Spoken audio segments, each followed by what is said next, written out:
All right, let's do it. Welcome into Golden State Warriors today. Chase Sr. here with you, no matter where you are, how you're tuned in. We appreciate you, as always, for making today's show a part of your day. As for what we're getting into, Glenn Robinson III looking to make an NBA comeback. Could the Dubs trade for Bojan Bogdanovic and Chris Paul? Really excited to join this Warriors culture. All of that on the docket for you. But first, if you have faith in the Dubs, and we're talking, you think that this team can once again compete in the Western Conference, compete for an NBA championship, I want you to type me. Show us that you have faith in the Golden State Warriors. Let's start here with Glenn Robinson III, a former Warriors player. Grant Abseth with this one. The Golden State Warriors among the teams to have expressed interest in Glenn Robinson III. He had held a private workout, in Las Vegas. That's where a lot of these NBA executives are right now, front office members, because the NBA Summer League currently going down in Las Vegas. The Pacers, Bucks, Warriors among the teams interested in a guy who's 6'6", solid size, has not played at the NBA level since 2021, has had a couple of good years throughout his NBA career, but really, the lack of experience over the last few years is somewhat telling because he doesn't have a lot of value across NBA circles, but is big, good size, can shoot the three, can defend a little bit. Back end of the bench type of rotation player would be Glenn Robinson III. His stats with the Warriors, with when he played for Golden State, almost 13 points per game, sub 5 rebounds, 48% from the field though, 40% from three. Those Warriors teams at the time, it's not like they lit the league on fire, but Robinson's numbers, not bad by any stretch of the imagination. But how will he play after not having played since 2021?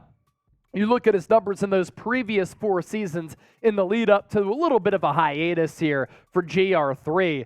Last season that he played, only 23 games, 5 points per, 42% from the floor, 36% from three. Year before that, almost 12 points per game, 48.5% from the field, 39% from three-point range. And then the previous 2 seasons, didn't really play that much, was stuck on the bench, and because of that, the production somewhat limited. The roster scenario here for Golden State, they have a couple of spots left, all going to be vet min guys. At the very least, Glenn Robinson III could be a decent training camp body. And if the Warriors are showing interest in him, I do believe it will be of that nature, him being a training camp body. So with that, let's tee this question up for the audience here. Should the Warriors sign GR3? Just give me a Y for yes or an N for no. I want you to be the general manager of the Dubs down in the comment section here.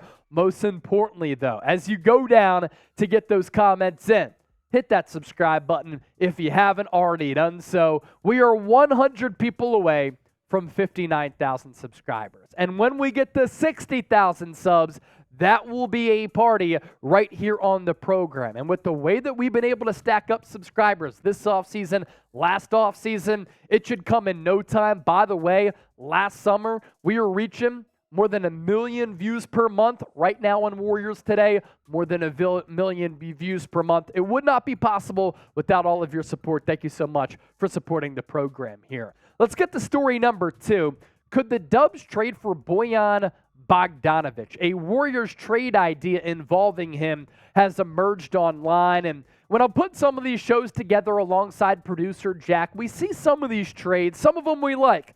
Some of them we don't like, and we think that it's an interesting basketball conversation. So that's why we like to remain open-minded here on the show and just talk some hoops, right? So this internet trade idea, Dubs receive Bojan Bogdanovic.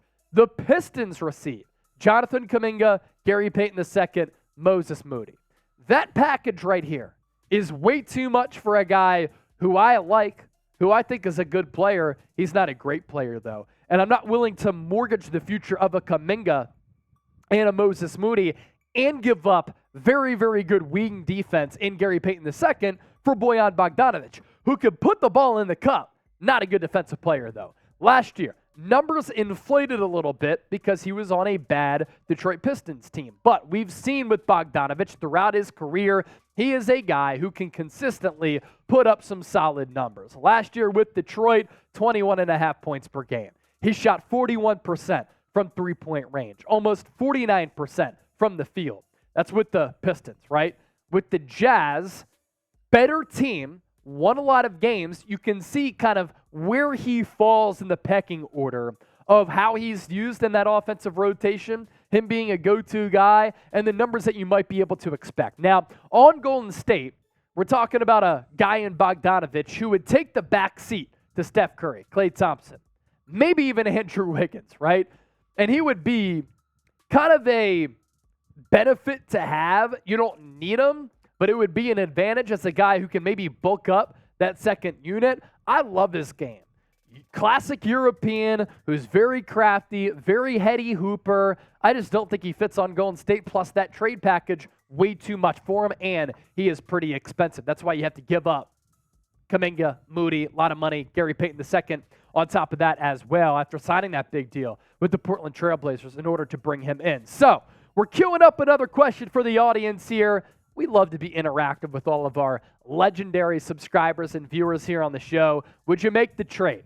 Would you accept it? Type A. Would you decline it like me? Type D. And if you disagree with me, it's all good. Type that A.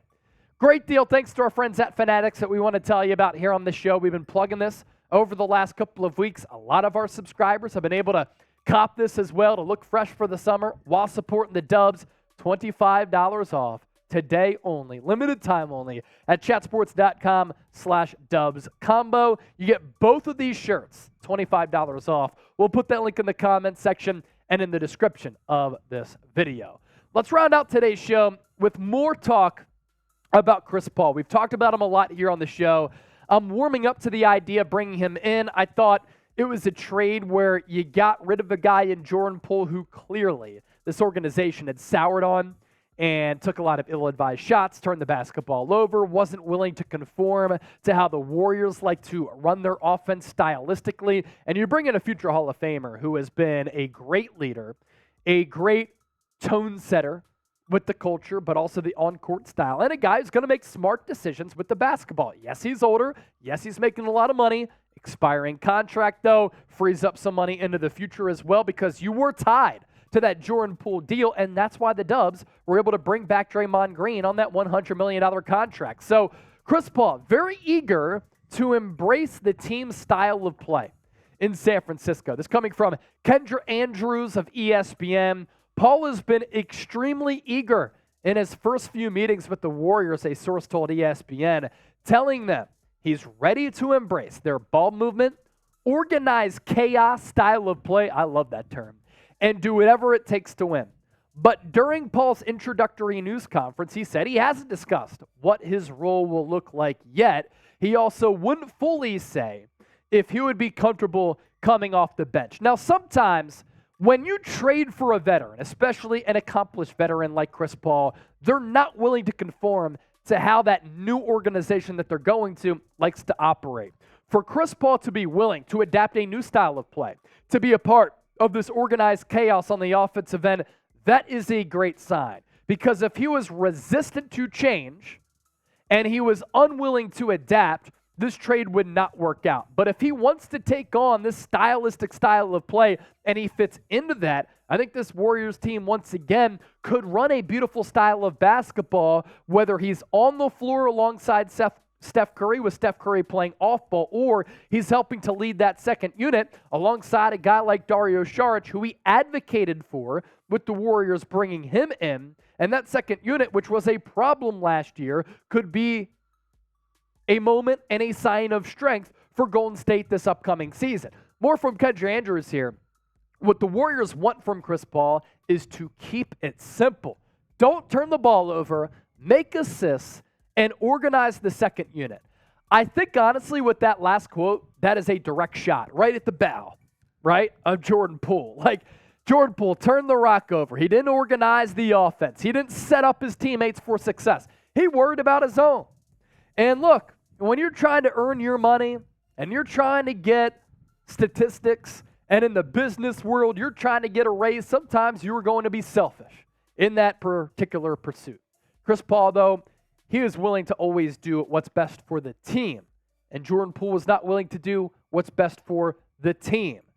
And to make that switch, I think it's important for the Warriors this upcoming season. And again, clearly, they traded away Jordan Poole for Chris Paul, right? There's no way that Mike Dunleavy Jr. did talk to Steph Curry, talk to Steve Kerr, Draymond Green, Klay Thompson, some of the team's leaders. What do you think we should do? Because Jordan Poole was a huge figure in us winning the championship 2 seasons ago. Do we want to move off him knowing that we're losing 20 points per game for an older guy on an expiring deal? I'm sure they all signed off on that, and they did the deal. So will Chris Paul come off the bench this year? S for start, B for bench. I think he's going to come in off the bench and lead that second unit, and I can't wait to see what that second unit is going to look like. By the way, NBA League Pass this year, if you're not getting a subscription, you're just making the wrong decision. There's going to be a lot of great games night in, night out with a lot of talent across this league. Before we hop on out of here, hit that sub button. We are approaching 60,000 subscribers, but of course we have to hit 59K before we do that. We're 100 people away. Join the movement, join the Warriors community, and thanks for watching.